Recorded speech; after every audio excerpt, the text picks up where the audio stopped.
A música é responsável pelos melhores lugares, pessoas e momentos que eu já vivi na vida. E como eu faço isso há muito tempo, foram muitos lugares, momentos e pessoas memoráveis, assim. Então, além de ser meu trabalho, é uma das coisas que me dá mais prazer de fazer. Tanto que eu costumo dizer que, mesmo quando eu não estou trabalhando, quando eu viajo, por exemplo, para descansar, para tirar umas férias, eu levo um instrumento, eu tenho imenso prazer em ficar tocando perto da natureza, por exemplo, acho muito inspirador. É o tempo todo pensando em música, mesmo quando não é o pensamento primário, tem sempre uma trilha sonora rolando em segundo plano na minha cabeça, assim. Dá uma vontade de tocar quando eu tô perto da natureza, não sei se é a coisa de ter muita energia viva ali, né, porque a gente que mora em cidade grande, que é tudo cimento e tal, você vai pra natureza, pô, o chão é vivo, a grama é viva, a árvore é viva, os animais, aquilo gera uma energia, assim, que é muito musical. A primeira coisa que eu faço quando eu chego em algum lugar para lazer é tocar uma meia horinha assim para entrar no mood do local, assim.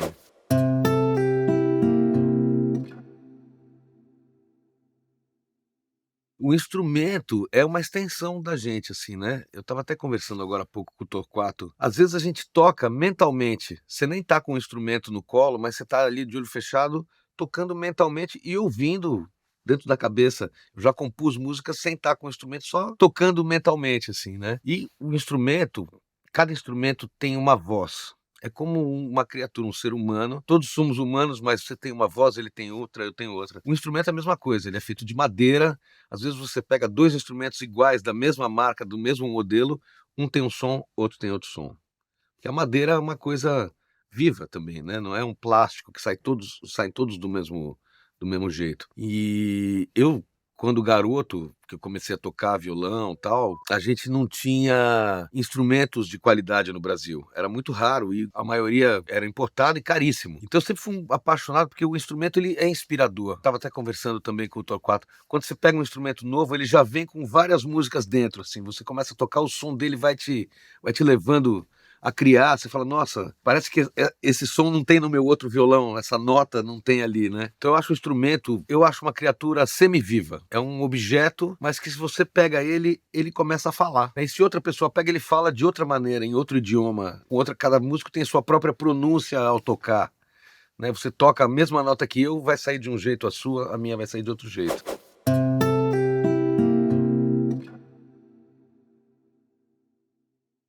Meu primeiro contato com a música foi assim, quando eu estava no primário, né, no ensino fundamental, eu fiz os 3 primeiros anos numa escola e no último ano do ensino fundamental eu fui para uma outra escola. Eu tinha uns 9 anos de idade e todo mundo lá já tocava flauta doce desde do primeira série, e eu não tocava. Então eu cheguei lá na quarta série e todo mundo já sabia tocar a flautinha doce e eu não sabia, eu só me dava mal.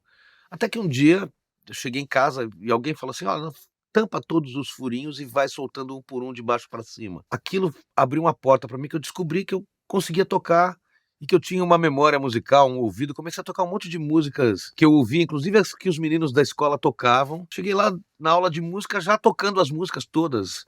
E tinham 2 partes, eu tocava a parte de uma flauta, a parte da outra. E aquilo, como eu era ruim de bola, eu era a criança que brincava muito sozinho e tal, e a molecada da rua, todo mundo jogava futebol e eu era muito grosso. Então ninguém me chamava pra brincar. De repente a flauta virou um superpoder, uma coisa que eu podia fazer música, podia inventar música. Aí, cara, eu não larguei mais a flauta.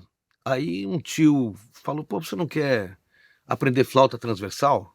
Falei: "Quero", só que eu tive que usar aparelho nos dentes. Aí na entrevista com o professor, ele falou: "Ih, você tem que usar aparelho?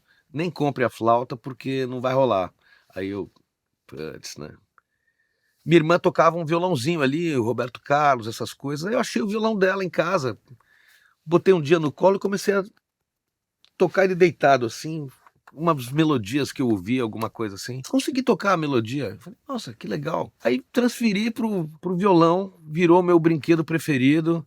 Aí logo eu botei ele na posição normal, que é, e tô até hoje, não parei mais, porque eu descobri ali que eu tinha uma conexão com esse universo da música e a cada dia eu descobri uma coisa nova, então é muito estimulante isso, né, você começa uma atividade e todo dia você aprende um pouquinho, você melhora um pouquinho. Isso foi uma química infalível.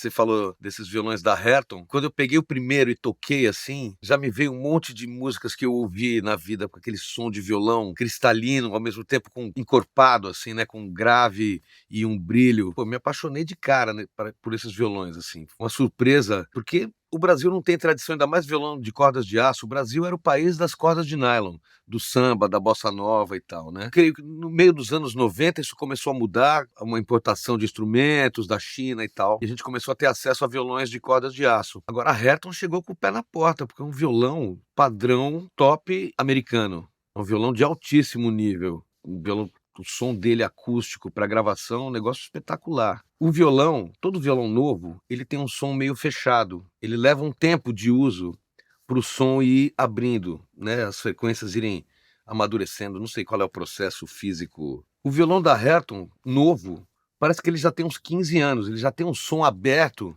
que eu não sei qual foi o truque ali. Porque ele é um violão de som maduro. Tanto que eu já estou fazendo gravações com ele. Tem violões que eu comprei que eu só fui começar a gravar com ele 10 anos depois, quando o som dele ficou. Violões de marcas famosas, assim. E esse violão da Hairton, ele já vem pronto. Ele já vem com som maduro.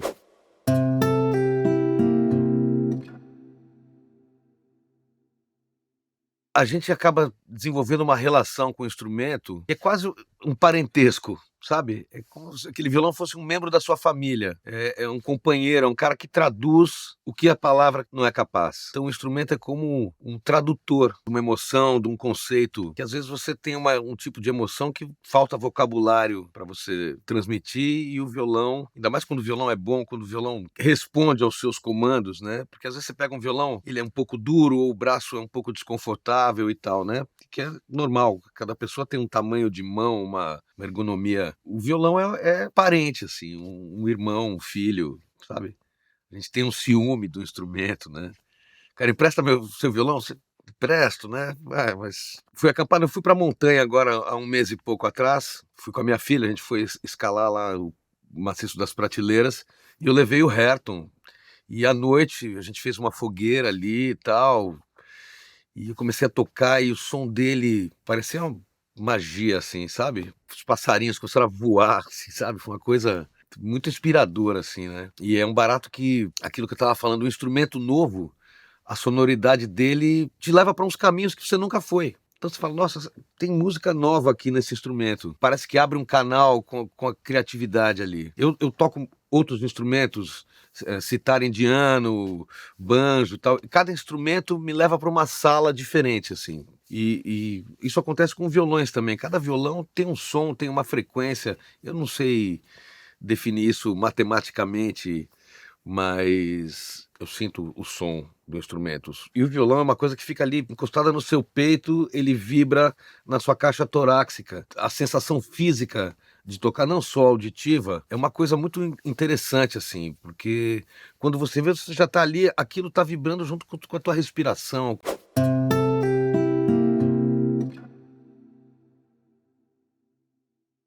Como qualquer profissional, você precisa da ferramenta certa e de uma ferramenta boa. Se você é carpinteiro, você vai precisar de um bom serrote, um bom martelo, enfim, formões de qualidade. Mesma coisa, um médico vai precisar de instrumentos cirúrgicos de alta precisão. O músico, ele precisa de um instrumento que corresponda às suas necessidades e que não lhe traga problemas ou surpresas indesejáveis, né? Então você tem que ter um instrumento que tenha um bom som, que tenha um conforto para você tocar, para que você tenha facilidade em traduzir as suas ideias ali, né? Se você tocar um instrumento que é difícil de tocar, que está mal regulado ou que tem um som ruim, atrapalha diretamente o resultado do teu trabalho, né? É como um cara que vai participar de uma corrida de automóvel com um carro ruim, um carro velho, desregulado e tal. Ele pode ser o melhor piloto do mundo, que ele não vai ter um resultado satisfatório. Por isso que músico é tudo fanático por instrumento, apaixonado, não fala de outra coisa. Você bota dois guitarristas para conversar, não dá 5 minutos, já tá. Que corda você usa?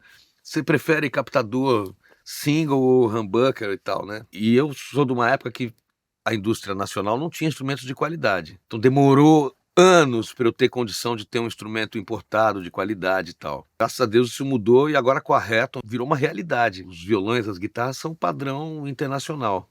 É um instrumento que não passa vergonha do lado de um Gibson Fender Martin, né, você toca aquele som, você toca um acorde, aquele acorde ele soa grande, perfeito, tá tudo certo ali. Você não tem problema, você pode seguir criando, porque a coisa vai funcionar, né.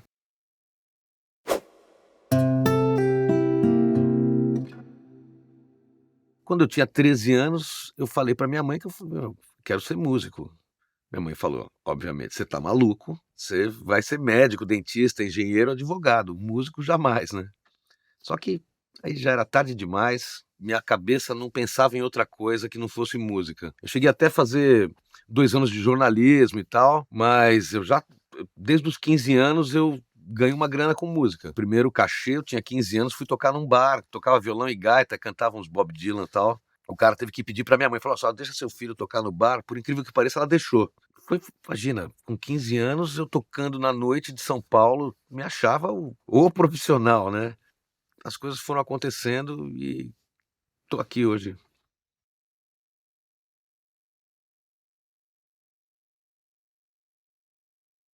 Eu comecei a tocar, eu considero o primeiro cachê que eu ganhei como o início da minha vida profissional. Foi a primeira vez que eu ganhei alguma coisa com a música, falou: "Bom, então começou aí". Tinha 15 anos, minha irmã mais velha tinha um namorado que tinha um amigo que tinha um bar. E um dia esse amigo do namorado da minha irmã foi em casa, me viu tocando, tal, eu tocava violão e gaita, me chamou pra tocar no bar, pediu pra minha mãe deixou, tinha 15 anos. A partir daí que eu tive uma porque quando você tá começando qualquer atividade, um esporte, alguma coisa, você precisa de alguma confirmação, alguma coisa que te fale: "Ok, você faz direitinho, continue". E pra mim foi isso, esse convite pra tocar e tal. Aí comecei festivais de escola, sempre escrevia uma música minha e acabava participando, indo pra final, até que no meio dos anos 80 eu comecei a gravar. Eu fui fazer uma gravação num estúdio, eu nunca tinha gravado, aí alguém falou: "Você grava?" Eu falei: "Gravo". "Ah, eu vou gravar uma música minha, queria te chamar", eu falei: "Tá bom". Aí fui para um estúdio, o dono do estúdio gostou do meu som, falou: "Deixa seu telefone", começou a me chamar pra gravar publicidade, jingles, trilhas e tal. Ao mesmo tempo comecei a tocar na noite, que era uma época do boom das bandas de cover, né, bandas de rock dos anos 80 e tal. E em São Paulo tinha algumas bandas emblemáticas, assim, eu caí numa dessas aí. Isso foi me colocando em contato com outros profissionais, o trabalho de estúdio também, e até que tocava aqui e ali com algum artista, fazia uma gravaçãozinha, até que na virada para os anos 90, eu fui tocar com Edson Cordeiro, que é aquele cantor que tinha uma voz lírica e tal. Ele explodiu naquela época, assim, ele foi uma nunca tinha acontecido nada parecido com o que ele fazia, ele misturava música clássica e cantava, tinha uma extensão absurda, assim, então ele cantava música clássica, salsa, rock and roll, foi um fenômeno. Aquilo foi um show que foi muito visto no Rio de Janeiro, principalmente, que era até então a meca da música. E era um show que eu tinha muita visibilidade, e como o show aconteceu bastante, eu fui visto por muitos artistas que começaram a me chamar para gravar. Aí é um caminho sem volta, né, porque cada trabalho que você faz te dá uma visibilidade, acaba atraindo a atenção de outros artistas, de outros produtores, enfim. E eu sempre tive o meu trabalho autoral também, que sempre correu paralelamente ao trabalho de tocar com artistas e de fazer gravações.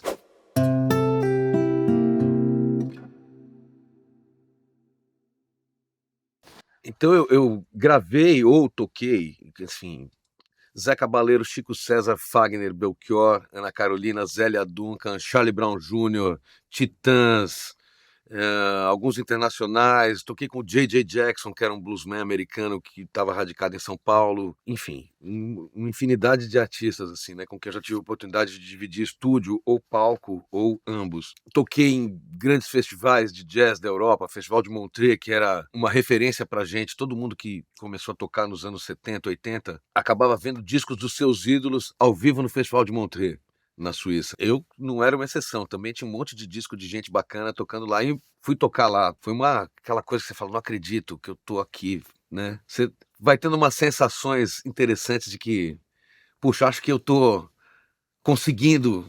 A gente nunca acha que chegou lá, né, mas fala: "Pô, isso é um bom sinal, né, sinal que eu tô fazendo direitinho, as coisas estão caminhando progressivamente", né. Aí, na virada dos anos final dos anos 90, eu estava tocando com a Fafá de Belém, toquei 2 anos com ela, é uma querida, minha amiga até hoje. Aí eu fui tocar com o Zé Cabaleiro, que também já era meu amigo e tal, e é uma parceria que já tá há 20 e poucos anos rolando, e nesse meio tempo eu gravei também com outros artistas, Oswaldo Montenegro, Roberta Miranda, enfim, bastante gente.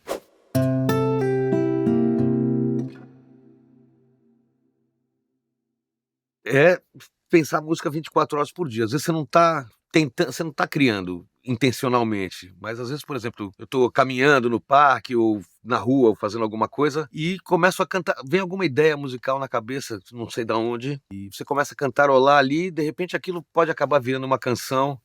Já aconteceu de eu compor mentalmente, sem estar com o instrumento, mas pensando no instrumento, tocando mentalmente, assim. A música passa a fazer parte de você, né. Eu não penso em música 24 horas por dia porque eu quero ou porque eu faço uma força.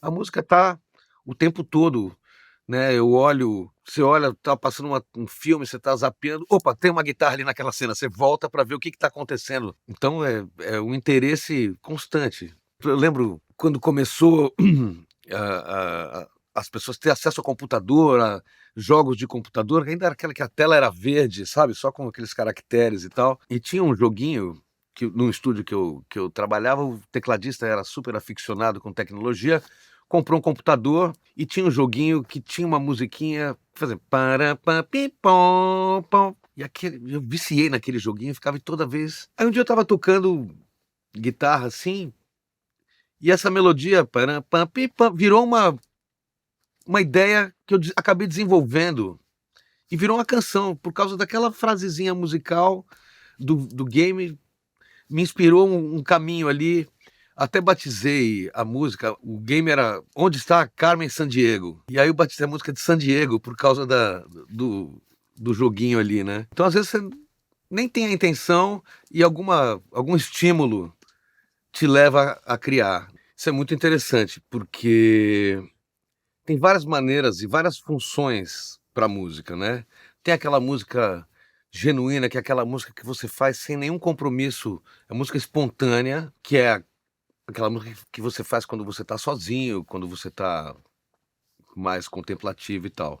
E a gente que trabalha com música, tem que fazer música de outras pessoas ou música sob encomenda. A gente estava falando há pouco de fazer trilha sonora, né, que é uma coisa interessante que você vai se associar a uma outra pessoa que estava criando uma imagem ou, por exemplo, um trabalho de publicidade que você tem que fazer uma canção para criar um determinado tipo de emoção, para realçar um tal produto que está sendo exibido. Então você tem fórmulas que você pode usar profissionalmente para realizar os trabalhos. Dependendo da flexibilidade do trabalho, por exemplo, eu toco com o Zé Cabaleiro e toco as músicas dele, as músicas que a gente fez junto, e a gente tem uma liberdade ali na execução de não precisar ter aquela rigidez de tocar todo dia exatamente as mesmas notas. Tem dia que a música sai um pouco mais rápida, dependendo da situação, ou ela sai mais tranquila. Você aprende a utilizar essas formas de trabalhar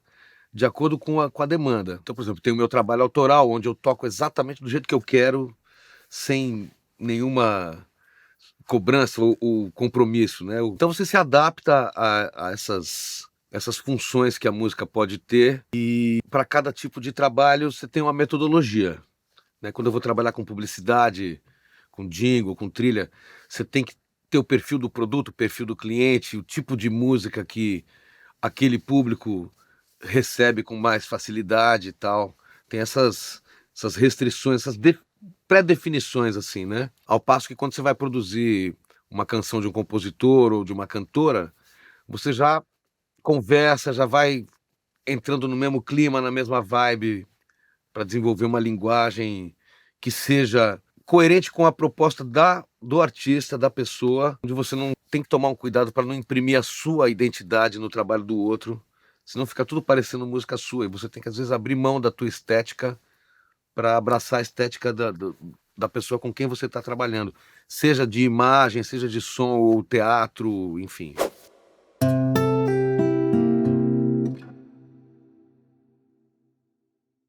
De uns tempos para cá tenho feito o programa Altas Horas, de 2020, fixamente. A gente fazia alguns especiais antes, e de 2020 para cá, eu faço parte da banda do programa. Retomei meu trabalho autoral, que foi uma coisa que eu comecei a fazer nos anos 90. Eu sempre compus, sempre cantei, escrevi letra, tal, e o meu trabalho metade tem letra e outra parte instrumental. Eu toco outros instrumentos e tal, né. Por conta da minha agenda com os outros artistas, eu fiquei um tempão sem dar ênfase no meu trabalho, e agora, também aproveitando essa pausa que a pandemia nos obrigou a ter, eu retomei, montei minha banda de novo, e tenho me apresentado com certa frequência, tocando minhas músicas, que é uma coisa que também me dá um imenso prazer e que eu sinto falta, que agora também não consigo mais parar de fazer.